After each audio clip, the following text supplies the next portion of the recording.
Digging my beak into the bag across my chest, I grab the small bottle of ink.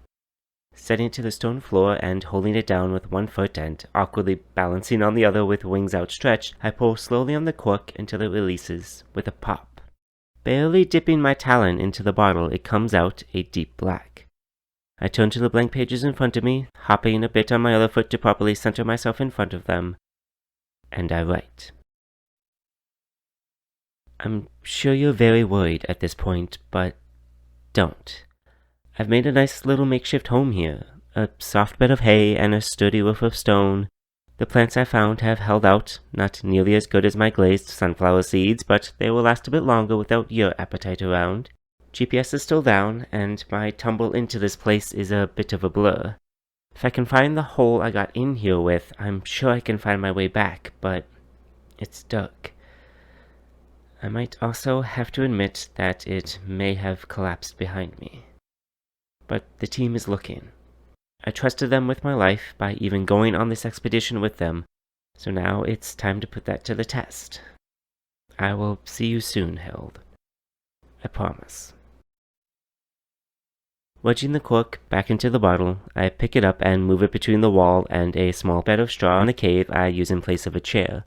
I leave the journal open to dry, sitting it next to the larger bed of straw meant for, well, my bed. I grab my handkerchief and wipe the ink off my claw the best I can. However, walking towards the door, I still leave a few black marks trailing behind me. The door was an odd shape. Rather than the rock having been rounded off to a smooth entrance, a single large piece of wood had been expertly carved to match the jagged shape of the rock walls. I pull the large wooden ring attached to the door, and it swings open just enough for me to step through. To the left and right of me were stone walls with more wooden doors, each uniquely carved to fit an opening in the rocks. Like an apartment complex, these doors spread upward and outward, stretching all the way to the other side of the massive cave, where the wooden stairs and platforms that are used to reach higher levels created patterns against the rocks. The center of the cave was covered in large plots of strange plant life of greens, reds, and whites, all lit up by the strange, glowing stones. Some of them placed atop sticks and railings as torches. Many more lay within the walls themselves, spreading everywhere in veins, going in and out of apartments, giving the whole area a soft glow of sunset. Living among all of this was them. Tall, pink creatures with thin legs and skinny, featherless wings. They intricately tied together some of the plant life to cover their bodies, as they had very little fur of their own, mainly centered on the tops of their heads. They were undoubtedly strange and unlike what I had seen at home, but they were also kind. Not even sharing a language, they had patched me up when I had tumbled into their home injured. They had given me food and a place to rest my head. Even now, as I stepped out, they greeted me with smiles and gentle nods. I have discovered a little about this place. Mainly, the stones seem to hide it.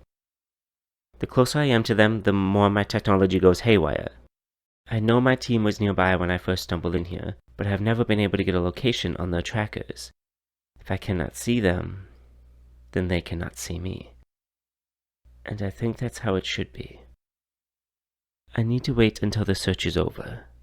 I need to wait until you think I'm gone before I can return to you.